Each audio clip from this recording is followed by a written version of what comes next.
समन्ता चक्कवालेषु अत्रा गच्छन्तु देवता सद्दम्मं मुनिराजस्स सुनन्तु सग्गमुक्कदं ධම්මස්සවන කාලෝ අයං බදන්තා ධම්මස්සවන කාලෝ අයං බදන්තා ධම්මස්සවන කාලෝ අයං බදන්තා නමෝ තස්ස භගවතු අරහතෝ සම්මා සම්බුද්දස්ස නමෝ තස්ස භගවතු අරහතෝ සම්මා සම්බුද්දස්ස නමෝ තස්ස භගවතු අරහතෝ සම්මා සම්බුද්දස්ස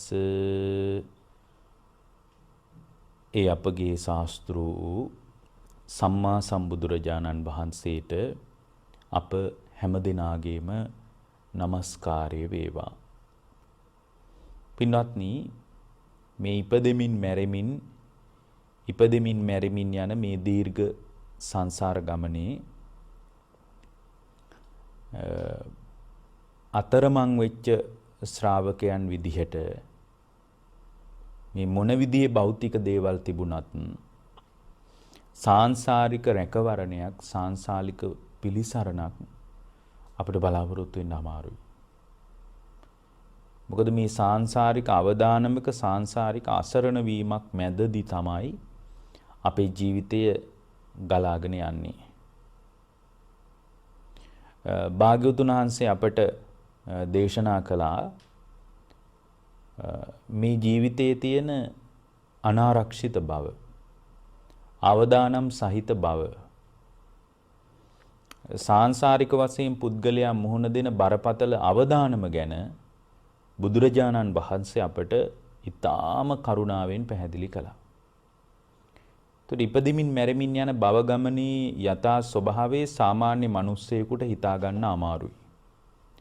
සාමාන්‍ය කෙනෙකුට තේරෙන්නේ සංසාරයේ ස්වභාවය මෙබඳුයි කියලා සාමාන්‍ය කෙනෙකුට ලඝු කරලා ගණනය කරලා හිතා ගන්න අමාරුයි. බුදුරජාණන් වහන්සේ අපට දේශනා කොට වදාලා පින්වත් මහණෙනි, මේ ගතවන ජීවිතය තුල ඉපදෙමින් මැරෙමින් යන සංසාර ගමන තුල භවයෙන් භවයට සැරිසරමින් යන මේ ජීවිතය මොනසානම් අවදානම්ද කියනවා නම් ගොඩාක් වෙලාවට අපි අසරණ වෙලා යනවා මරණාසන්න මොහොතේ. දැන් අපිට සමහර අවස්ථාවලදී මේ මරණාසන්න මොහොතේ හිත හදා ගන්න බෑ. කාලයක් පුහුණු කරපු ධර්මයක් ජීවිතේ තිබුණොත් ඒ පුහුණු කරපු ධර්මීය උපකාරයෙන් යම් තාක් පිළිසරණක් සකස් කරගන්න පුළුවන්. එහෙම නැත්නම් සාංශාරික අසරණකමකට සාංශාරික අවදානමකට අපට ලක් වෙන්න වෙනවා. දැන් ධර්මයක් ජීවිතයේ තිබුණොත් ඒ ධර්මයක් තියෙන කෙනාට ජීවිතේ සන්ධ්‍යා කාලේ වුණත් ධර්මීක පිහිටක් ධර්මීක උපකාරයක් හදාගන්න පුළුවන්. ධර්මයක් නැති මිනිස්සෙකුට ඒක කරගන්න බෑ. අර එක භික්ෂුණියක් හිටියා. ඒ භික්ෂුණිය බොහොම සිහිනුවණින් Tamanගේ ජීවිතේ ගෙවුවා. නමුත් ධර්මය අවබෝධ කරගන්න බැරි වුණා. ජීවිතයේ සැඳෑ කාලේ පැවිදි වෙච්ච කෙනෙක් අන්තිමටම පින්වත්නි ජීවිතයේ සන්ධ්‍යා කාලේ එහෙම මෙහෙන් ඇවිදිමින් පින්නපාතේ වඩිමින් බොහොම දුෂ්කර ජීවිතයක් ගෙවුවා. ඒකට ප්‍රධාන හේතුව තමයි දුෂ්කරයි කියලා කියන්නේ ඒ භික්ෂුණියට පින්නපාතේ වඩින්නවත් විදිහක් තිබුණේ නැහැ. ඇඟට වාරු තිබුණේ නැහැ. හැරමිටියක් අරගෙන බොහොම අමාරුවෙන් වෙවුලා තමයි මේ භික්ෂුණිය පින්නපාතේ වැඩම කරලා තියෙන්නේ. ධම්මා කියලා. ඒ භික්ෂුණිය පින්නපාතේ වඩිනකොට එක දවසක් ඇඟේ වාරු නැතුව හැරමිටිය ගහගෙන පින්නපාතේ යනකොට පාත්‍රෙත් අතේ තියාගෙන මේ භික්ෂුණිය එක්තරා වෙලාවක එහෙම ඇදගෙන වැටෙනවා. අර පාත්‍රයේ තිබුණු දානි ටික විසිරීලා යනවා.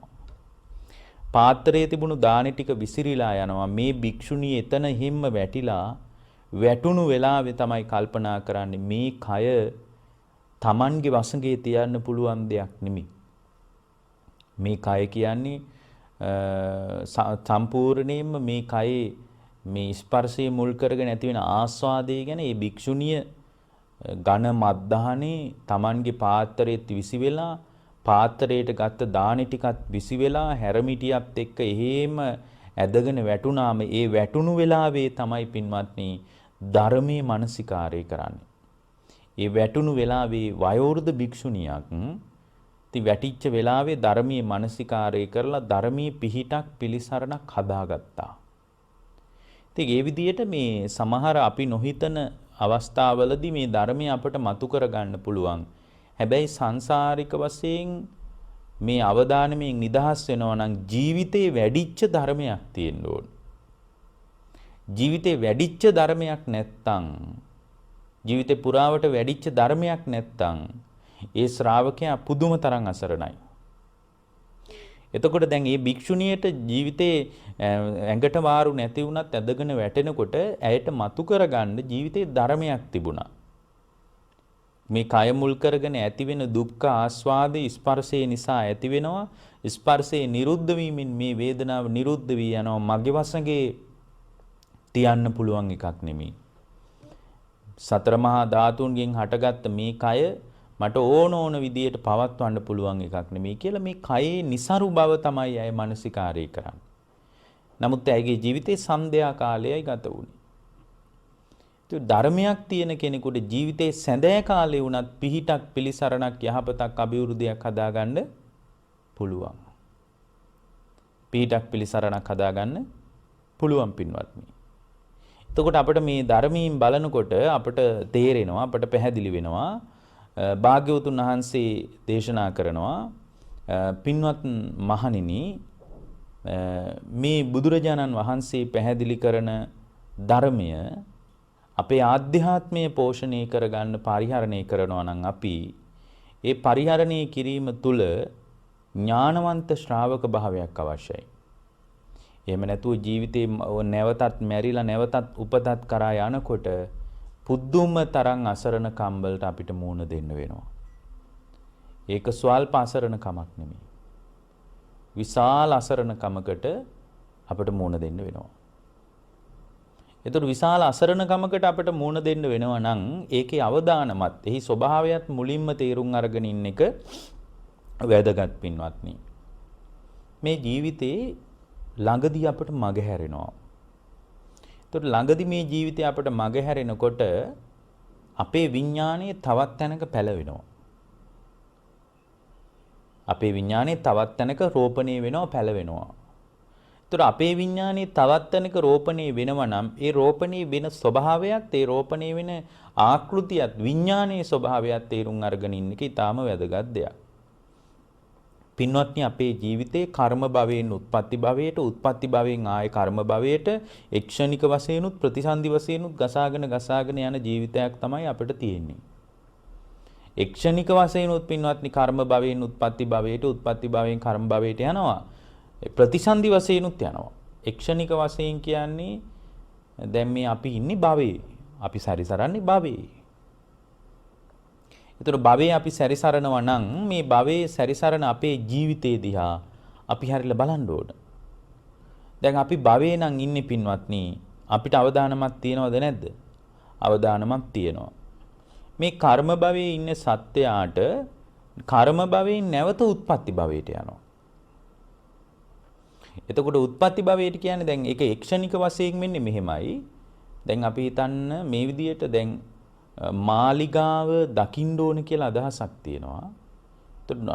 මහනුවරට ගියොත් දලදා මාලිගාව වැඳ ගන්න පුළුවන් කියලා හිතේ හැපි තියෙන ගතියක් තියෙනවා. ඒකට කියනවා කර්ම භවය කියලා.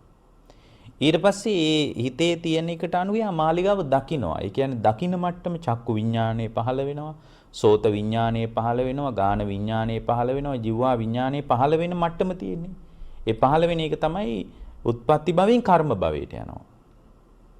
ඊට පස්සේ කර්ම භවයෙන් ආය උත්පත්ති භවයට යනවා. මේක භව චක්‍රය කියන්නේ මෙන්න මේකටයි. නුවරට ගියොත් මාලිගාව වැඳ ගන්න පුළුවන් කියලා අදහසක් තියෙනවා. ඒක තමයි කර්ම භවය. ඇති බවට මනසේ හැපි තියෙනවනේ ගතියක්.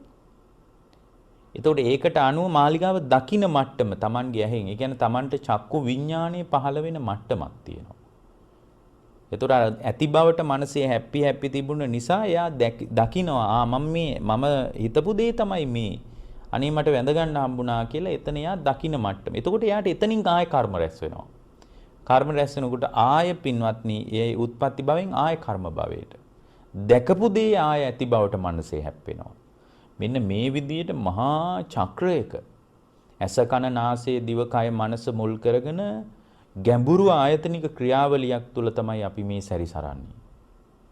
ඒකට කියන්නේ එක්ෂණික වශයෙන් පින්වත්නි සිද්ධ වෙන කර්ම මේ භවගාමී චක්‍රය. ඕක ප්‍රතිසන්දි වශයෙන්ුත් එහෙමයි. දැන් මරණාසන්න මොහොත පිළිබඳ අපිට හරියට අදහසක් ගන්න බෑ. ඒතකොට මරණාසන්න මොහොතේ අත්දැකීම් ටික කොහොම වේද කියලා අපිට හිතා ගන්න බෑ. දැන් මේ මෙත් සඳහන් විකාශය පිළිබඳ හැමෝටම තේරෙන්න මේ දේශනාව කරන්න අවශ්‍ය නිසා අභිධර්මී ගැඹුරු කාරණයක් පිළිබඳවත් අපේ අවධානයක් යොමු වෙන්නේ නැහැ මෙතනදී. නමුත් අපි එකක් මතක තියාගන්න ඕන. ඔබට මේ ජීවිතය අතහැරෙනවා. මේ ජීවිතය ඔබට අතහැරෙනකොට මේ භවයෙන් වැසී යනකොට භවයෙන් වැසිච්ච තැනක පින්වත්නි සියලු දේවල් හමාර වෙනවා මේ ජීවිතය තුල.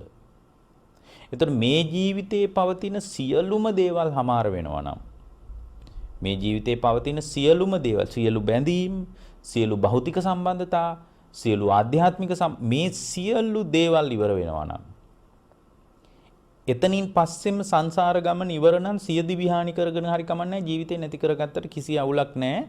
මේක එකම අවස්ථාව. මෙතනින් පස්සේ ආයි ගමනක් නැහැ කියලා හිතෙනවා නම් මං කියන්නේ එහෙම එකක් ඇත්තටම යථාර්ථය නම් හිතෙනවා නම් මෙහෙම හිතෙන්න පුළුවන් නේ.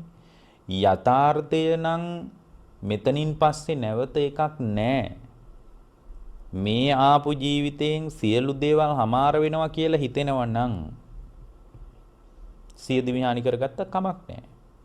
නමුත් එතනින් පස්සේ නැවත ජීවිතයක් තියෙන නිසා සියදි විහානි කර ගැනීම මොනතරම් මෝඩකමක්ද? එයි මරණින් පස්සේ නැවත ජීවිතයක් තියෙනවා. ඒතකොට මේ මරණින් පස්සේ ජීවිතයේ පින්වත්නි ආසන්නතම කර්මය ඔය ආචින්න කර්ම ආසන්න කටත්ත ආදි වශයෙන් කර්මයේ ප්‍රභේදගත කිරීම වලට අනුව පින්වත්නි අපිට නැවත නැවත මේ සංසාරයට සමවදින්න වෙනවා. ඒතකොට මේ සංසාරයට සමවදිනකොට ඒතකොට අපේ විඥානේ කොයි තැනක කොහොම පැලවෙයිද කියලා අපි දන්නේ නැහැ. අපේ විඥානේ මොන විදියට පැලවෙයිද කියලා පින්වත්නි අපිට හිතා ගන්න පුළුවන් කමක් නැහැ. එතකොට ඒ නැවත උපතක් කරා යනකොට චුතියයි ප්‍රතිසන්දියයි අතර පින්වත්නි අන්තර් කාලයේ ගත්තොත් පින්වත්නි සම්පූර්ණයෙන්ම අපට තේරෙනවා නොසිඳී පවතින චිත්ත පරම්පරාවක් තමයි යන්නේ. මේ කය අත්හැරුණට නොසිඳී පවතින චිත්ත පරම්පරාවක්. ඒ කියන්නේ චුතියයි ප්‍රතිසන්දියයි අතර අන්තරාභවයක් ගැන ලෝකේ කතා කරනවා. අන්තරාභවය කියලා එකක් නෑ ඇත්තටම. තේරවාදී සම්ප්‍රදායේ අන්තරාභවයක් කියලා එකක් නැහැ. එතකොට තේරවාදී මහායානික වගේ සමහර නිකායාන්තර බුදුසමයේදී කතා කරන අන්තරාභවයක් සම්බන්ධ. ඒ පිළිබඳ ලෝකයේ ගැඹුරු පරිශ්‍රණ වෙලා තියෙනවා. මේ අවකාශයේ සැරිසරමින් ඉන්න අවස්ථාවක් ගැන. ඊට පස්සේ හිස් අවකාශයේ ඇසුරු කරගෙන කිසිවක් කරගන්න බැරුව හැංගීම් දැනීම් නැතුව ඉන්න ගන්ධබ්බ කායික ජීවී කොට්ටාසයක් ඉන්නවා කියලා කතා කරනවා. නමුත් පින්වත්නි චුතියයි ප්‍රතිසන්දියයි අතර චිත්තක්ෂණයයි තියෙන්නේ. චුතිය පින්වත්නි ප්‍රතිසන්දියට ප්‍රත්‍ය වෙලා එතනම ඒ සිත නිරුද්ධ වෙලා යනවා. එතනින් පස්සේ පින්වත්නි මේ ප්‍රතිසන්දියට අනුව එතනින් පස්සේ සිත් පරම්පරාව නොසිඳී එක දිගට පවතිනවා. එකමත් නෙමෙයි වෙන එකකුත් නෙමෙයි. නොසිඳී පවතිනවා කියනකොට කෙනෙකුට හිතෙන්න පුළුවන් එහෙනම් මේකමද එතනට යන්නේ කියලා අහන්න පුළුවන්. දැන් චුතිය සහ ප්‍රතිසන්දිය අතර මම කියනවා නොසිඳී පවතින සිත් පරම්පරාවක් තියෙන්නේ කියලා. එතකොට කෙනෙකුට එන්න පුළුවන් එහෙනම් මේකමද යන්නේ කියලා. මේකම නෙමෙයි. නොසිඳී පවතින සිත් පරම්පරාවක් තියෙනවා. හැබැයි මේකම නෙමෙයි. වෙන එකද? වෙන එකකුත් නෙමෙයි. මේකත් නෙමෙයි. විඥානයේ එකම නොසිඳී පවතින සිත් පරම්පරාවක් චිත්ත පරම්පරාවක් තියෙන බව ඇත්ත. නමුත් විඥානයේ ආකෘතිය ගත්තට පස්සේ වෙනස්කම් තියෙනවා. මේකමත් නෙමෙයි වෙන එකකුත් නෙමෙයි. ඒකට දෙන්න පුළුවන් උදාහරණයක් මම ඔබට කියන්නම්. දැන් ඔය ෆොටෝකොපි මැෂින් එකකින් හිතන්න print out එකක් ගන්නවා කියලා.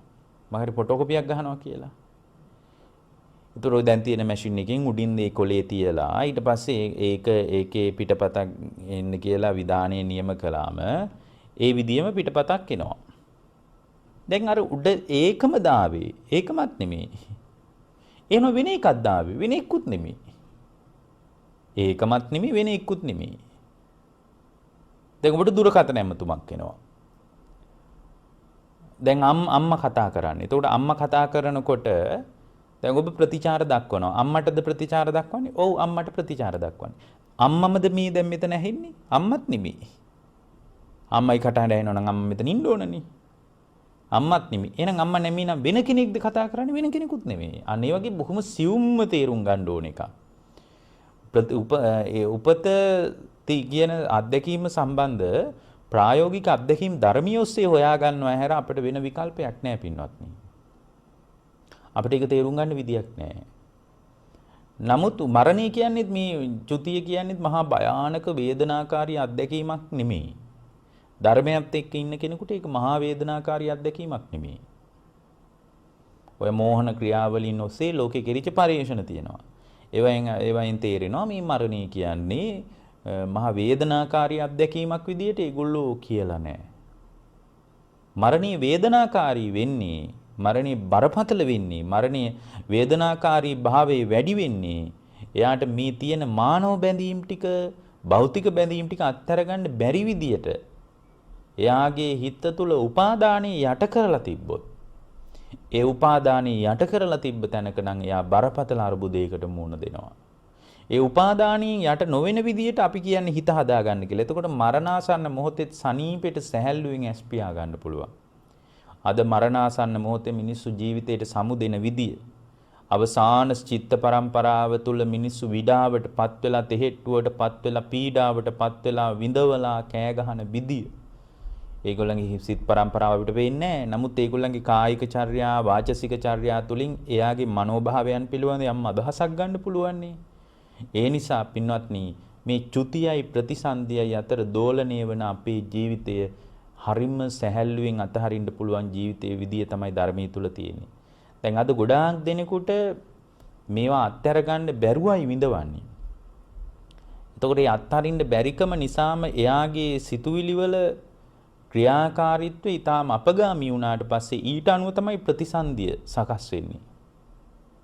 එතකොට චුතිය සහ ප්‍රතිසන්දිය අතර චිත්තක්ෂණයක කාලයක් නම් තියෙන්නේ. හරියට කූඩැල්ලෙක් එක තැනක් අතෑරලා අනිත් තැන අල්ල ගන්නවා වගේ චිත්තක්ෂණයකින් චුතියයි ප්‍රතිසන්දියයි අතර දෝලණය වෙන විඥාන ධාරාවක් නම් ක්‍රියාත්මක වෙන්නේ. එවැනි විඥාන ධාරාවක් ක්‍රියාත්මක වීම තුළ ඊළඟට ප්‍රතිසන්දිය කොයිතරම් අවිනිශ්චිත විය හැකිද? ඒක ඊටාම භයානක වෙන්න පුළුවන්. මොකද අවසානයේ හිත හදා අපේ හොඳටම තේරෙන වචන වලින් කිව්වොත් අන්තිමටම හිත හදාගෙන ඉන්න විදිහානුව තමයි එයාගේ ඊළඟ භවයේ තීරණය වෙන්නේ. ඇත්තටම හිත හදාගෙන ඉන්න විදිහානුව ඒකට අපි කියන්නේ උපාදානයට අනුව භවයේ සකස් වෙනවා කියලා. උපාදාන පත්‍යා භවෝ කියලා. උපාදානයේ උනේ යම් විදියකද ඊට අනුව තමයි භවයේ සකස් වෙන්නේ. භවයේ සකස් වෙන්නේ යම් විදියකටද භවපත්‍යා ජාති. ඊට අනුව තමයි ජාතිය පහළ වෙන්නේ. ඒක කවුරුවත් හදනව නෙමෙයි. දෙවියෙක්, මාරයෙක්, බඹෙක් මේ ලෝකේ කවුරුවත් එහෙම එකක් හදනව නෙමෙයි පින්වත්නි. නමුත් ඇත්තම කතාව තමයි ඉපදෙමින් මැරෙමින් යන සංසාර ගමනේදී මේ භවගාමී සාංශාරික ජීවිතයක් නම් අපට උරුම. එතකොට මේ භවගාමී සාංශාරික ජීවිතය තුළ අපි හරියට අසරණ වෙන තැනක් තමයි ජීවිතේ සැඳෑ කාලේ සන්ධ්‍යාවේ ජීවිතය S2 පිය වෙන වෙලාව. එතකොට මේ විඥානය කියන එක තනිකර මායාවක්. මායූපමංච විඥානං කියලානේ කියන්නේ විඥානේ මායාවක්. මේ විඥානේ කොහේ පැලවෙයිද කොහොම පැලවෙයිද කියලා අපට පින්වත්නි හිතා ගන්න පුළුවන් කමක් නැහැ. ඒතර මේ විඥානය නැවත පැලවෙන්නේ නැති විදියට නැවත මේ උපතයි ප්‍රතිසන්දයයි අතර මේ විඥානයේ දෝලණය වෙන්නේ නැති විදියට හිත හදාගන්න තමයි භාග්‍යවතුන් වහන්සේ අපට උදව් කරන්නේ. ඇත්තටම මේ විඥානයේ පැලවෙන්න අනුසේ විතරකුත් ඇති. ගොඩාක් දේවල් ඕනේ මේ සමහර විට ඒකයි අනාගාමී වෙච්ච කෙනත් නැවත උපතක් කරා යන්නේ. බොහොම හීනියට අනුසේ ටිකක් තිබ්බොත් ඇති මේ විඥානයේ ප්‍රතිසන්දිය කරා යනවා. චුතියත් එක්ක ප්‍රතිසන්දිය කරා යනවා. ඔකට බොහොම ලස්සන දේශනාවක් තියෙනවා චේතනා සූත්‍රය කියලා. චේතනා සූත්‍රයේ තියෙනවා භාග්‍යවතුන් වහන්සේ වදාරනවා නෝච භික්කවේ චේතේති නෝච පකප්පේති අතචේ අනුස්සේති ආරම්මණං මේති හෝති විඥානං තිතිය ආරම්මණං සතිපට්ඨානේ විඥානස්ස හෝති. ඒ කියන්නේ යම් කෙනෙකුට දැන් බලන්න මේ සංසාරය කොයිතරම් අර්බුදකාරීද කියනවනම් යම් කෙනෙකුට චේතේති නොචේති චේතනා නැහැ කියනවා. නොච පකප්පේති කල්පනා කරන්නෙත් නැහැ කියනවා ඊට අනුව. මොනවාද නැත්තේ? චේතනත් නැහැ. ඊට අනුව කල්පනා කරන්නෙත් නැහැ. එතකොට චේතනත් නැහැ කල්පනා කරන්නෙත් නැහැ. අතචේ අනුස්සේති. අනුසේ විතරක් හිතේ තියෙනවා.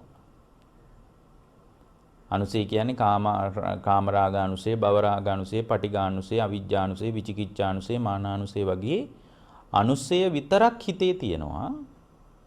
අනුසේ ධර්ම ටිකක් විතරක් හිතේ තියෙනවා. නමුත් අනුසේ විතරක් තිබුණට අපිට හිතෙනවා දැන් අපිට කල්පන අපි කියනවනේ දැන් උපාදානයට අනුව භවයේ හැදෙන්නේ කියලා දැන් මමත් මේ දේශනාවේදී කිව්වනේ. දැන් බලන්න චේතනත් නැහැ කල්පනත් නැහැ. මේ මගේ ගෙදර, මගේ දරුවෝ, මගේ ඉඩම, මගේ අම්මා, මගේ තාත්තා එහෙම චේතනා නැහැ මොකුත්. නෝච පකප්පේති ඊට අනුව කල්පනා කරන්නෙත් නැහැ ඇත්තටම. අනේ මගේ ගෙදර නේද කොහොමද මම මේව දාලා එහෙම කල්පනා මොකුත් නැහැ. යංච අනුස්සේති අනුසේ විතරක් තියෙනවා හිතේ. අනුසේ හැදින්නේ සංසාරේ. අනුසේ විතරක් තියෙනවා. හැබැයි චේතනත් නැතුව කල්පනත් නැතුව යන්තමින් අනුසේ විතරක් ඇති කියන උපත කරා යන්න. ප්‍රතිසන්දිය හදලා දෙන්න අනුසේ චුට්ටක් තිබ්බනම් ඇති කියනවා. ඒකනි පොඩි ළමයෙක් මැරුණාම ආයි ඉපදෙන්නේ. පුංචි ළමයෙක් මැරුණාට පස්සේ එයා පිරිනිවන් පාන්නේ නැහනේ පොඩි දරුවෙක්. එයා නැවත උපතක් කරා යනවද නැද්ද? යනවා. අන්න බලන්න. කොච්චර සාර්ථකද? ඒ පොඩි ළමයාට කල්පනා නැහැ. දැන් හිතන්න මාස 2-3 යම් දරුවෙක් ඉන්නවා. ඒ දරුවා මාස 2-3 මැරුණා කියලා හිතන්න. ඒතකොට එයාට චේතනත් නැහැ, කල්පනත් නැහැ මොකුත්. ප්‍රභාස්වරයි හිත.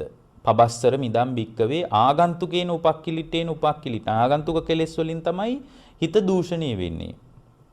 දැන් ආගන්තුක කෙලෙසුත් මෙතන මොකක්වත් නැහැ පින්වත්නි. ආගන්තුක කෙලෙසුත් නැහැ, චේතනත් නැහැ. ප්‍රභාස්වරයි හිත. හැබැයි ස්වභාවයෙන්ම හිත අනුසේ තියෙනවා සංසාරයෙන් පෝෂණය වෙලා. ස්වභාවයෙන් අනුසේ කියන්නේ වතුර යට තියෙන මඩ වගේ හිතේ අර කෙලෙස් ධර්මයන් ඇවිස්සෙන ගතියක් තියෙනවා. රාග අනුසේ හිතේ තියෙනවා. ඒතර රාගයට අදාළ නිමිති පරිසරය හැදෙනකොට රාගය ඇවිස්සීලා එනවා. එච්චරයි. අර මඩ යට තියෙදි උඩින් හොඳට වතුර පැහැදිලා තියෙන්නේ. අන්න ඒ වගේ බොහොම පිරිසිදුව තියෙනවා.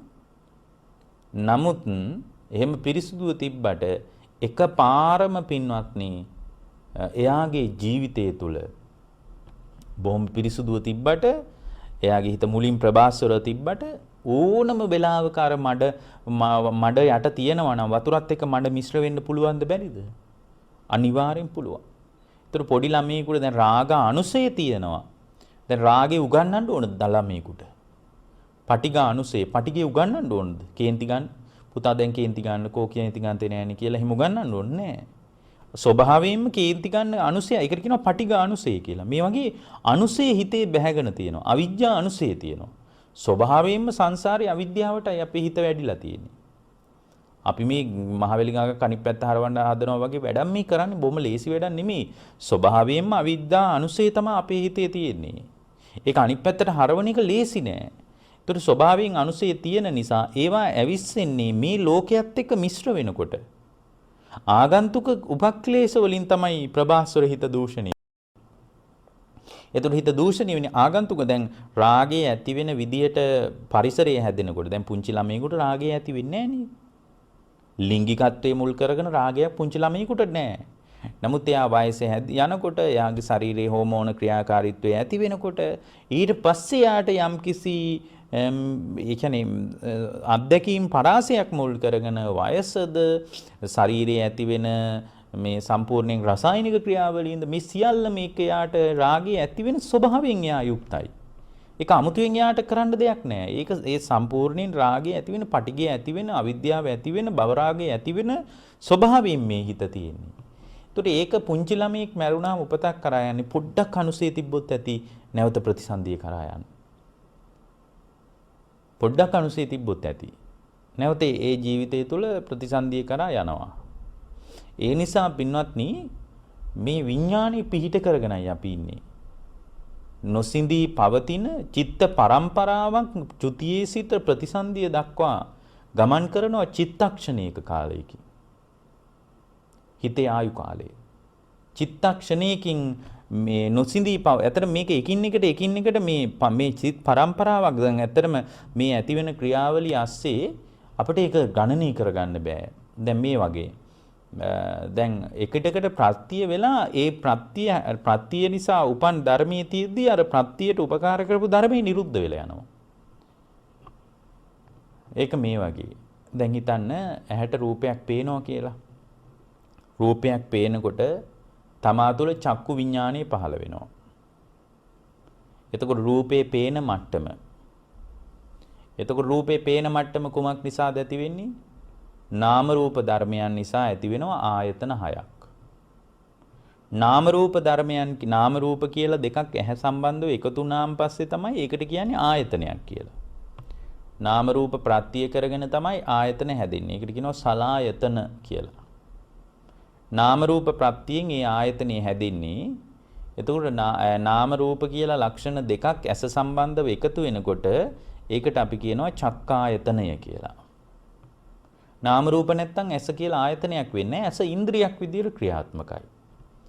ඇස සම්බන්ධ නාම රූප කියලා දෙකක් එකතු වුණාට පස්සේ තමයි මේ පේන මට්ටමේ ඉන්නේ. දැන් අපිට මේ පේන්නේ ඇහැ සම්බන්ධ නාම රූප තියෙනවා. හැබැයි මේ ඇහැ සම්බන්ධ නාම රූප තියෙනකොට කන සම්බන්ධ නාම රූප ක්‍රියාත්මක වෙන්නේ නැහැ. මේ එක වෙලාවක නාම රූප ධර්මයන් සංයෝග වෙන්නේ. ඒ කියන්නේ සලායත ආයතන 6ක් තිබ්බට හැම වෙලාවකම මේ හිත ආයතන 6ම එකපාර පරිහරණයට ගන්නෙ නැහැ. එක වෙලාවක එක ආයතනයයි ක්‍රියාත්මක වෙන්නේ. ඒ කියන්නේ ඇස ආයතනයක් වෙනකොට කන ආයතනයක් නොවේ. කන ආයතනයක් වෙනකොට දිව ආයතනයක් නොවේ. මේවා හටගෙන නිරුද්ධ වෙනවා. හට ගන්නවා නිරුද්ධ වෙනවා හට ගන්නවා නිරුද්ධ වෙනවා. ඒ වේගය අපිට අල්ලන්න බෑ. මේවා ප්‍රත්‍ය වෙවි යන්නේ. දැන් බලන්න මේ ඇසේ කතාව නාම රූප ධර්මයන් නිසා ආයතන 6ක් හට ගන්නවා. ඇස කියලා ආයතනයක් හට ගන්නවා. එතකොට ඇස කියන ආයතනය හට ගන්නකොට ඒ නාම රූපේ කියන්නේ මේ එළියේ හැදිච්ච මේ සතර මහා ධාතුන්ගෙන් හැදිච්ච ඇහැ.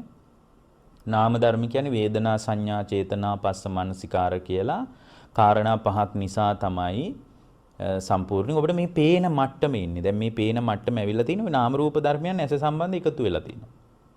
ඒක හටගෙන නිරුද්ධ වෙනවා. ඒකේ ධාරිතාවය ග්‍රහණය කරගන්න බෑ සාමාන්‍ය කෙනෙකුට. අපිට හිතෙන්නේ නොසිඳී එක දිගටම පේනවා කියලා. එක දිගට පේන්නේ නැහැ. හටගෙන නිරුද්ධ වෙනවා එක්ෂණික වශයෙන්. එතකොට මේ නාම රූප ධර්මයන් නැති වෙනකොට නාම රූප ධර්මයන් නිසා ආයතන 6ක් හට ගන්නවා. එතකොට ඒකට කියනවා ඇස කියන සලායතන කියලා. ඒකට කියන්නේ ඒකට ඇස සම්බන්ධ නම් චක්කායතනෙ. ආයතනය හටගත්තම සලායතන නිසා ස්පර්ශ වෙනවා. ආයතනය හැදෙනවා. ආයතන 6 ප්‍රත්‍ය වෙනවා ස්පර්ශයට. ආයතනය නිරුද්ධ වෙලා යනවා. චිත්තක්ෂණයයි. ආයතනය හදනවා.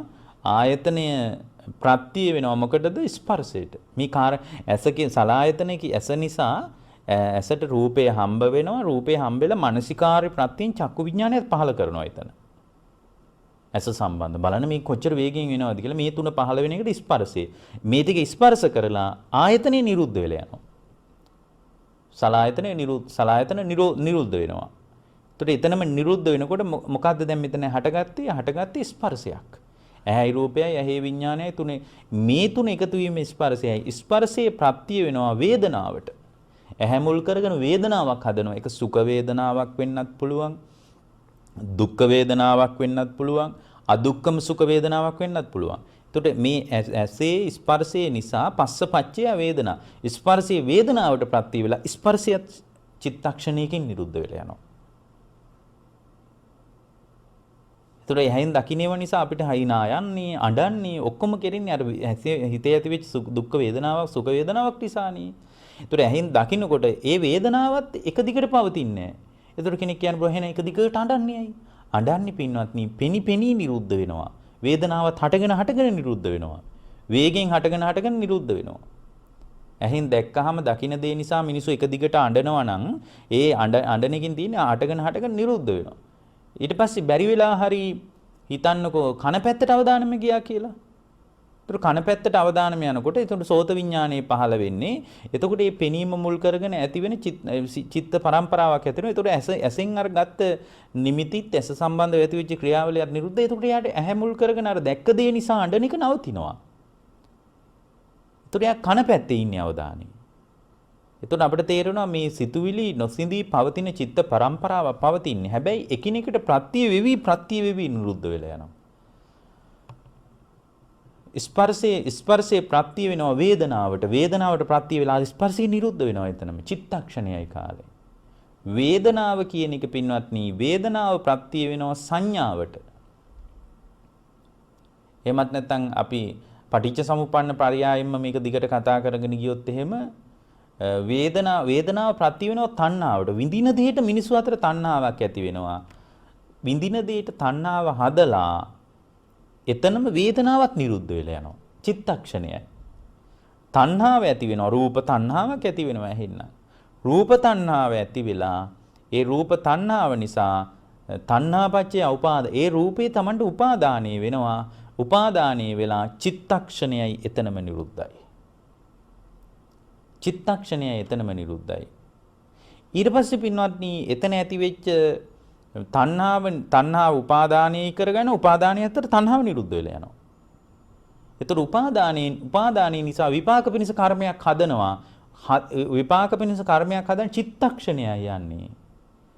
විපාක පිණිස කර්මය හදනවා උපාදාන පත්‍ය භවය කියන්නේ විපාක පිණිස කර්මය හදන්නේ අපි අර ඉස්සෙල්ලා කිව්වේ එක්ෂණික වශයෙන්ුත් ප්‍රතිසන්දි වශයෙන්ුත් පවතිනවා කියලා. විපාක පිණිස කර්මය හදලා එතනම නිරුද්ධ වෙලා යනවා. මොකද්ද එතනම නිරුද්ධ වෙලා යන්නේ? උපාදානය. එතකොට විපාක පිණිස කර්මය හදලා ඊට අනුව පින්වත්නි ජාතිය පහල කරනවා. අන්න බලන්න භවපච්චය ජාති. ඒතර භවයට සාපේක්ෂවයි විපාක වෙනස කර්ම සංස්කාර වලට අනුව තමයි ජාතිය පහළ වෙන්නේ. එතකොට භවපච්චය ජාති භවයේ ප්‍රත්‍ය කරගෙන ජාතිය පහළ කරනවා. ඒක ටිකක් ගැඹුරු කාරණයක්. සමහරට අපි ඒක අපිට තේරෙන මට්ටමින් කතා කරගත්තොත් බිත්තර කටු අස්සේ හරි ගැබක් අස්සේ හරි මේ විදිහට අපේ විඥාණය පැලවෙනවා කියලා අපි හිතන්නකෝ. ඒ පැලවෙන්නේ විපාක වෙනස කර්ම හැදෙනවා. ඒක ප්‍රත්‍ය වෙනවා පින්වත්නි. භවයේ ප්‍රත්‍ය වෙනවා ජාතියට ප්‍රත්‍ය වෙලා එතනම නිරුද්ධයි. ජාතිය ජරා මරණ වලට ප්‍රත්‍යයයි. දැන් මේක ඔය සම්පූර්ණයෙන්ම මේ අපිට චුතිය සහ ප්‍රතිසන්දි අතර මේ කාරණේ ගැඹුරු අපි ඉතින් මේ හැමෝටම තේරෙන්නේ කියන්නේ. එතකොට එතනදී අපිට හරි පැහැදිලි වෙනවා ඊට අනුව පින්වත්නි අවිද්‍යාව නිසා සංස්කාර හැදෙනවා. සංස්කාර වලට ප්‍රත්‍ය වෙලා සංස්කාර ප්‍රත්‍ය වෙනවා විඥාණයට. සංස්කාර කියන්නේ මොනවද? සංස්කාර වර්ග තුනයි. පුඤ්ඤාභි සංකාර, අපුඤ්ඤාභි සංකාර, ආනිඤ්ඤාභි සංකාර කියලා. පිනයි, පවයි, ධ්‍යාන, සිතයි මේ තුනයි. මේ තුන ප්‍රත්‍ය වෙනවා විඥාණයට. විඥානේ ප්‍රත්‍ය කරගෙන ඉන්නේ මේ තුන. ඒකයි විඥානේ හිටිගම පිට වෙන්නේ. විඥානේ මේ දෙවියෙක් ඇතුල් කරනවා නෙමෙයි. විඥානේ ප්‍රත්‍ය වෙනවා නාම සම්පූර්ණ විඥානපච්චය නාම රූප. විඥානේ ප්‍රත්‍ය වෙනවා නාම රූපේට. විඥානේ නාම රූපේට ප්‍රත්‍ය වෙනවා චිත්තක්ෂණයයි එතනම නිරුද්ධයි. එතකොට මේ අවිද්‍යාව ප්‍රත්‍ය වෙනවා සංස්කාරේ ප්‍රත්‍ය වෙනවා විඥාණයට චිත්තක්ෂණයයි එතනම නිරුද්ධයි. එතකොට මේ විදියට නොසිඳී පවතින චිත්ත පරම්පරාවක් තමයි පවතින්නේ. නොසිඳී පවතින චිත්ත පරම්පරාවක් පවතින්නේ. ඒක සිඳෙන්නේ නැහැ පින්වත්නි. එතකොට මේ නොසිඳී පවතින චිත්ත පරම්පරාව පිහිට කරගෙන ඉන්නේ විඥාණයයි. එතකොට මේ උපන් සත්‍යයගේ විඥාණයයි පිහිට කරගෙන ඉන්නේ. එතකොට විඥාණය පිහිට කරගෙන තමයි මේ විඥාණය තමයි මේ අපි ඔය කතා කරන චුතිය සහ ප්‍රතිසන්දි අතර දෝලණය වෙන්නේ. චිත්තක්ෂණයක ඊටාම ස්වල්ප කාලයක් තුල සම්පූර්ණයෙන්ම ප්‍රතිසන්දිය දක්වාම මේ චුතිසිත සහ ප්‍රතිසන්දිය අතර නොසිඳී පවතින සිතුවිලි පරම්පරාව සකස් කරලා දෙන්නේ මේ විඥානයේ මුල් කරගෙන ඇති වෙන ක්‍රියාවලියක් අපිට තියෙන්නේ මේක ප්‍රකට නැති වුණාට අපිට. මේක සමහරට බැලු බැලමට අපිට ප්‍රකට නැහැ. පින්වත්නි භවයේ සම්පූර්ණයෙන්ම ප්‍රතිසන්දියටත්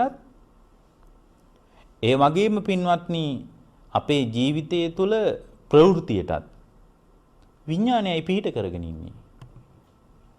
ඔකට අර මහා නිදාන සූත්‍රයේ බොහොම ලස්සන තැනක් තියෙනවා. මහා නිදාන සූත්‍රයේ ආනන්ද හාමුදුරුවන්ගෙන් භාග්‍යවතුන් වහන්සේ අහනවා ආනන්ද යම් තැනක විඥානයක් ගැබට බැහැගත්තේ නැත්තම් විඥානයක් ගැබට හරියට මේ කූඩැල්ල මෙතනින් අතහැරලා අතන අල්ලගෙන තමයි මෙතන අතාරින්නේ. අන්න ඒ වගේ විඥානයක් ගැබට බැහැගෙන නැත්තම් අර චුතියේ සිට ප්‍රතිසන්දිය දක්වා මේ නොසිඳී පවතින චිත්ත පරම්පරාව තුළ විඥානයේ ගැබට බැහැගෙන නැත්තම් අපි මව කුසක් කියලා හිතමු. විඥානයේ ගැබට බැහැගෙන නැත්තම් ආනන්ද එතන නාම රූප කියලා ධර්මයක් වැඩේ දහනවා. නොහේතම් බන්ති. ස්වාමීනි එතන නාම රූප වැඩෙන්නේ නැහැ. නාම රූප වැඩෙන්නේ නැත්තම් ආනන්ද නාම රූප ප්‍රත්‍යයෙන් උපදින ආයතන 6 වැඩේ දහනවා. නොහේතම් බන්ති. ස්වාමීනි එතන ආයතන 6ක් වැඩෙන්නේත් නැහැ. නාම රූප ප්‍රත්‍ය කරගෙන තමයි ආයතන 6ක් වැඩෙන්නේ. නාම රූප ප්‍රත්‍ය කරගෙනයි ආයතන 6ක් වැඩෙන්නේ. එතකොට මේ විඥානයේ බැහැගත් ඒතකොට ප්‍රතිසන්දියට බලපාන්නේ මොකද්ද? ප්‍රතිසන්දියට බලපාන්නේ විඥානේ දැන් ප්‍රතිසන්දියට බලපාන්නේ විඥානයයි බැසගන්නේ. විඥානේ බැසගත්තේ නැත්නම් නාම රූපත් නැහැ සලආයතනත් නැහැ. දැන් දරුවෙක් උපදින්නට ප්‍රතිසන්දියට කාරණා ඒ කියන්නේ දරුවෙක් පිළිසිඳ ගන්න කාරණා කීයක් එකතු වෙන්න ඕන? කාරණා 3ක් එකතු වෙන්න ඕන. ඔය මහා තණ්හා සංකේ සූත්‍රවල එහෙම එක තියෙනවා. එකක් තමයි මවගේ ඍතුමත් භාවය. අම්මා වැඩිවියටපත් වුණු කාන්තාවක් වෙන්න ඕන. ඊළඟ එක තමයි දෙමව්පියන්ගේ ලිංගික එකතු වීමක් තියෙන්න ඕන. මේවා මේ අදට 2600කට එහා පැත්තේදී අපගේ බුදුරජාණන් සුවදාලේ. ඒතර මේ කාරණා දෙක කොයිතරම් සිද්ධ වුණත් වැඩක් නැහැ. ප්‍රතිසන්දි විඥානයක් එන්න ඕන. ප්‍රතිසන්දි විඥානය බැහැ ගන්න ඕන. ඒතර ප්‍රතිසන්දි විඥානය බැහැගත්තේ නැත්තම් පින්වත්නි එතන නාම රූප කියලා දෙකක් වැඩෙන්නේ නැහැ. ආයතන 6ක් වැඩෙන්නේ නැහැ. නාම රූප කියලා දෙයක් වැඩෙන්න නම් නාම රූප කියලා එකක් වැඩුණොත් තමයි නාම රූප පත්‍ය සලආයතන. ඒ නිසා තමයි ඇස නම් වූ ආයතනේ කන නම් වූ ආයතනේ වැඩෙන්නේ. එතකොට ප්‍රතිසන්දිය පිනිස විඥානයක් ගැබට බැහැ ගන්න ඕන. විඥානයක් ගැබට බැහැගත්තේ නැත්නම් අනිකුත් සියලු කාරණා සම්පූර්ණ වුණත් වැඩක් නැහැ. එතකොට විඥානේ කොයි වෙලාවටද බැහැගන්නේ? යම් වෙලාවකද කලලය සකස් වෙන්නේ යම් වෙලාවකද කලලය නිර්මාණය වෙන්නේ ඒ කලලය නිර්මාණය වෙන තැනයි පින්වත්නි විඥානේ බැහැගන්නේ. විඥානේ මාස ගානකින් පස්සේ කලලයට බැහැගන්නේ නැහැ. එතකොට කලලේ වැඩෙන්නේ නැහැ විඥානයක් බැහැගත්තේ නැත්නම්. ප්‍රතිසන්දි විඥානයක් බැස්සේ නැත්නම් කලලයක් වැඩෙන්නේ නැහැ. ඒ කියන්නේ කලලේ වැඩෙනවා කියන්නේ මේ විඥානයක් බැහැගෙනද නැද්ද? විඥානයක් බැහැගෙන. ඒ කියන්නේ කලලේ වැඩෙන්නේ නැහැ විඥානයක් බැහැගත්තේ නැත්නම්. ඒකනේ භාග්‍යතුන් වහන්සේ වදාරේ විඥානයක් නැත්නම් ආනන්ද එතන නාම රූප වැඩේ දහනවා නෑ. නොහේතම්බ. නාම රූප නැත්නම් ආනන්ද සලආයතන. ආයතන 6ක් වැඩේ දහනවා. ඇස නම් වූ ආයතනේ කන නම් වූ ඒ වැඩින්නේ නැහැ. දැන් සමහර අය අපෙන් අහනවා ස්වාමීන් වහන්සේ දැන් දරුවෙක්ගේ මාස කීයෙන්ද විඥානයක් ගැබට බහින්නේ? පින්වත්නි කලලේ වැඩෙන්නේ නැහැ විඥානයක් බැහැගත්තේ නැත්නම්. විඥානයක් බැහැගෙන ඒ විඥානේ පිට වුණොත් ඊට පස්සේ ඔන්න බලන්න ප්‍රවෘත්තියට කොයිතරම් විඥානේ බලපානවද කියලා. ප්‍රවෘත්තිය පිහිටා සිටින විඥානේ පදනම මත ප්‍රවෘත්තියට ඔබට තේරෙන වචන වලින් කිව්වොත් පැවැත්මට මේවා සමහර වචන තේරෙන්නේ නැති වෙන්න පුළුවන් නේ. පැවැත්මට විඥානේ උපකාරය පැහැදිලි කරනවා. යම් වෙලාවක ආනන්ද මේ විඥානයේ බැසගෙන යම් විටක විඥානේ පිට වුණොත් බැහැර වුණොත් ඒ බැහැර වෙච්ච තැනක ආනන්ද නාම රූප වැඩි දහනවා. නොහේතම් බන්ති. ස්වාමිනේ එතන නාම රූප වැඩින්නේ නැහැ. දැන් විඥානේ ඇයි එහෙම පිට වෙන්නේ කෙනෙක් අහන්න පුළුවන්. මොකටද විඥානේට වෙන වැඩ නැද්ද? ආවට ගියාට විඥානේ ප්‍රත්‍ය කරගෙන ඉන්නේ සංස්කාර පින්නවද? සංකාරපච්චය විඥාන. පිනට අනුව පවට අනුව ධානා සිත් වලට අනුවයි විඥානේ බැහැගන්නේ. ඒතර විඥානේ මේ නිකාම පිහිටා තියෙන දෙයක් නෙමෙයි පින්වත්නි. ඒතර විඥානේ පිහිටා සිටින්නේ නාම රූප ප්‍රත්‍යයෙන්. නාම රූප ප්‍රත්‍ය කරගෙනයි විඥානේ පිහිටා සිටින්නේ. එතකොට මේ නාම රූප වල ප්‍රත්‍ය විඥානයයි. විඥාණයට ප්‍රත්‍ය විඥානයේ ප්‍රත්‍යයෙන් උපදින්නේ සංස්කාරය ප්‍රත්‍ය කරගෙනයි. එතකොට සංස්කාර වලට ආකෘතියට අනුව විඥානේ බැහැර වුණා කියලා අපි හිතමුකෝ. ඒක ඉතාම සියුම් කතාවක්. මොකද මේක මේ පැයකට ආසන්න කාලෙකින් පැහැදිලි කරන්න පුළුවන් එකක් නෙමෙයි. එතකොට විඥානේ බැරි වෙලා හරි පිට වුණොත් එතන නාම රූප වැඩේ දහනවා. නොහේතම් බන්ත. එතන නාම රූප වැඩෙන්නේ නැහැ. එතන ආනන්ද ආයතන හයක් වැඩේ දහනවා. නොහේතම් බන්ත. එතන ආයතන හයක් වැඩෙන්නේ නැහැ. එතකොට අර කලලයට මොකද වෙන්නේ? කලලේ ඇබෝෂන් වෙනවා. ගබ්සා වෙනවා. එතකොට වෛද්‍යවරයෙක් කියයි ගර්භාෂ බිත්ති වල ප්‍රශ්නය අරකයි මේකයි කියලා එයාගේ දේවල් කියයි. නමුත් ඇත්තම කතාව තමයි ඊට වඩා ගැඹුරු කතාවක් වෙනවා විඥානේ පිට වෙලා. විඥානේ පිට වෙලා. එතකොට අප එක දෙයක් තේරුම් ගන්න ඕන මේ සංසාරික අවදානමක් අපිට තියෙනවා. අපේ මේ සංසාරික අවදානම අපිට පින්වත්නි අපිට හරියට තේරුම් ගන්න පුළුවන් කමක් නැහැ. ඒ නිසා මේ විඥානයේ ස්වභාවය විඥානය ගැන ගොඩාක් දේවල් දැනගන්න ඕන චුතිය සහ ප්‍රතිසන්දිය දැනගන්න කලින් පින්වත්නි. මේ විඥානයේ ස්වභාවය ගැන හැම ශ්‍රාවකයෙක්ම දැනගන්න ඕන. මේ විඥානේ පිහිටා හිටින්නේ කොහොමද? එතකොට විඥානයේ පැලවෙන්නේ මොන වගේ තැන්වලද? විඥානට්ඨිති කියන්නේ මොනවද? විඥානට්ඨිති හතක් තියෙනවනේ. ඒ නානත්ත් කාය නානත්ත් සංඤේ. ඒ විඥානේ මේ ප්‍රතිසන්දිය ලැබෙන තැන්. ඒ කියන්නේ මනුස්ස ලෝකවල, දිව්‍ය ලෝකවල, නිරේ. නානත්ත් කාය නානත්ත් සංඤේ. විඥානේ ට්ඨිතියක් එක. විඥානේ පිහිටනවා, ප්‍රතිසන්දිය ලැබනවා. ඊට පස්සේ භාග්‍යවතුන් වහන්සේ මතක් කරනවා නානත්ත් කාය ඒකත්ත සංඤේ. ඒ කියන්නේ පින්වත්නි බ්‍රහ්ම කායික ලෝකවල. විඥානේ පිහිටනවා. ඒකේ නානත්ත් කාය ස්වභාවයක් තිබ්බට ඒකත්ත සංඤේ. එකම සංඥාව ස්වභාවයක් තියෙනවා. ඊට පස්සේ ඒකත්ත කාය නානත්ත් සංඤේ කියලා ස්වභාවයක් තියෙනවා. ඔය ආභස්සර බ්‍රහ්ම ලෝකයේ ඒකත්ත කායේ නානත්ත් සංඤේ ස්වභාවයක් තියෙනවා. ඒකත්ත කායේ ඒකත්ත සංඤේ ස්වභාවයක් තියෙනවා සුභකින්නක ලෝකේ. සුභකින්නක කියන බ්‍රහ්ම ලෝකේ. ආකින්චඤ්ඤායතනේ විඥානංචඤ්ඤායතනය ආකාසන්නං චඤ්ඤායතනේ කියන තැන්වලත් විඥානට්ඨිතියක් විඥානෙ පිහිටනවා. හැබැයි නේව සංඥානා සංඥායතනේ නේව සංඥානා සංඥායතනේ විඥානට්ඨිතියක් විදියට පෙන්වන්නේ නැහැ. හේතුව තමයි ඒකේ ප්‍රතිසන්දිය තුළ විඥානෙ ප්‍රකට නැහැ. අප්‍රකටයි. මේ විඥානෙ ප්‍රතිසන්දිය ලැබෙන තැන් මේ අපි කියන්නේ. එතකොට මේක අපි හුඟා ගැඹුරින් තේරුම් ගන්න ඕන දෙයක් පින්වත්නි. ඊට කලින් මම කියන්නේ හැම බුද්ධ ශ්‍රාවකෙම විඥානය ගැන තේරුම් ගන්න ඕන. මේ විඥානය ගැන හොඳ දැනුමක් හදා ගන්න ඕන මේ චුතිය සහ ප්‍රතිසන්දිය ගැන කතා කරගන්න කලින්. ඒතර විඥානය ගැන ගොඩාක් දහම් කොටස් අපි දැනගන්න ඕන. ඒතර විඥානය කියන්නේ මොන වගේ ආකෘතියක්ද මේ ඔක්කොම පින්වත්නි අපි දැනගන්න ඕන පින්වත්නි. එතකොට තමයි විඥානේ නොපිහිටන තැනකට විඥානේ අනිත් ඒකට කියන්නේ අපපතිට්ඨිත විඥානය කියලා. ඒ කියන්නේ මේ විඥානේ ප්‍රතිසන්දිය ලබන්නේ නැහැ. ඒ රහතන් වහන්සේගේ විඥානේ. අනිදස්සන විඥානේ. ඒ විඥානේ පිහිටන් ලබන්නේ නැහැ. මොකද මේ විඥානේ කොහේ පැලවෙයිද කියලා අපිට තේරෙන්නේ නැහැ. කොහේ චුතියත් එක්ක නොසිඳී පවතින චිත්ත පරම්පරාවන් නම් තියෙන ප්‍රතිසන්දිය දක්වාම ප්‍රතිසන්දියෙන් පස්සෙත් එහෙමනම් මේක මොන ලෝකේ පැලවෙයිද කියලා කවුද දන්නේ? ඒ නිසා මේ විඥානයේ ස්වභාවය තේරුම් ගන්න ඕන. ඔකට හරි ලස්සන දේශනාවක් තියෙනවා උදේ සූත්‍රය කියලා. ඒ දේශනාවේ භාග්‍යවතුන් වහන්සේගෙන් අහනවා එක්තරා වෙලාවක මේ ස්වාමිනී භාග්‍යවතුන් වහන්සේ සිහිනුවන තියෙන ශ්‍රමණේක් ධර්මයේ තුල හැසිරෙනකොට කොහොමද ඒ විඥානේ සම්පූර්ණයෙන්ම නිවිලා යන්නේ? ඔබ වහන්සේ මතක් කරලා තියෙනවා ඔබ වහන්සේ කියන ධර්මයට අනුව හැසිරෙනකොට විඥානේ නැවත ප්‍රතිසන්දියක් ලබන්නේ නැතුව ප්‍රතිසන්දියක් කරා යන්නේ නැතුව සම්පූර්ණයෙන් විඥානේ නොපිහිටා යනවා කියලා. කොහොමද ඒක වෙන්නේ? අජ්ජත්තංච බහිද්දංච වේදනං නාබිනන්දතෝ එවං සතත්ත චරතෝ විඥානං උපරුජ්ජති. උන්වහන්සේ මතක් කරනවා අජ්ජත්තංච බහිද්දංච තමා තුලද බාහිරද ඇති වෙන යම් විඳීමක් තියෙනවා නම් වේදනං නාබිනන්දති.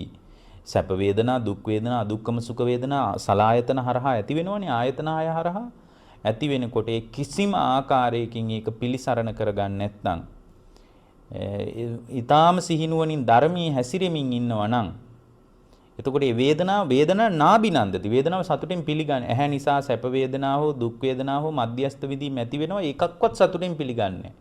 ඒව සතුටින් පිළිගත්තාම තමයි අර අනුසය ධර්මයන් වැඩෙන්නේ. ඒව සතුටින් නොපිළිගෙන ඉන්නවා නම් ඒවන් සතත්ත චරතෝ හැසිරෙනවා නම් ඒ විදියට ඒ හැසිරීම ස්ථාවරයි නම් ඒ කියන්නේ ඇස කන නාසය දිවකය මනස කියන සලායතන හරහා විඳින වේදනාව තුල මනාපමනාපකම් ප්‍රියා අප්‍රියකම් ගොඩනගා ගන්න නැතුව යම් ශ්‍රාවකයෙක් ඉන්නවා නම් විඥානං උපරුජ්ජති. අන්න එයාගේ විඥාණය සම්පූර්ණයෙන්ම නිදහස් වෙනවා කියනවා. ඒතර එයාගේ විඥාණය නැවත ප්‍රතිසන්දියක් ලබන්නේ නැහැ. ප්‍රතිසන්දියක් ලබන්නේ ප්‍රතිසන්දියක් ලබන්න මේ සංස්කාර වලින් තල්ලුව දෙන්නේ සංකාරපච්චය විඥානන්නේ සංස්කාර වලට අනුවනේ විඥානේ නැවත ප්‍රතිසන්දියක් ලබන්නේ. ඒතර සංස්කාර වලට අනුව විඥානේ ප්‍රතිසන්දියක් ලබන්න නම් සංස්කාර වලින් තල්ලුව නැත්තම් කොහොමද විඥානේ දුවන්නේ? සංස්කාර ප්‍රත්‍ය කරගෙන ඉන්නේ සංස්කාර ප්‍රත්‍ය වෙනවා විඥාණයට ප්‍රත්‍ය වෙලා සංස්කාර එතනම නිරුද්ධ වෙනකොට තමයි ඒ විඥාණය තව තැනක පැලවෙන්නේ.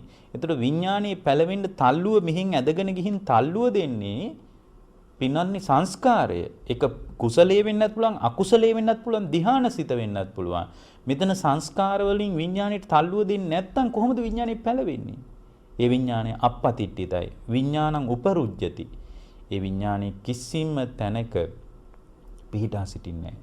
ඒතර මේ විඥානේ නොපිහිටා සිටින තැන ගැන අපි දැනගන්න ඕන. මේ විදිහට විශාල දැනුම් සම්භාරයක් එකතු කරගන්න ඕන. නමුත් අපිට මේ දේශනාවට අදාළ කාලේ නිමාවන නිසා ඔබ හැම දිනාගේම ජීවිතේට මේ ධර්මී පිහිට පිළිසරණ යහපත අභිවෘද්ධිය සැලසේවා.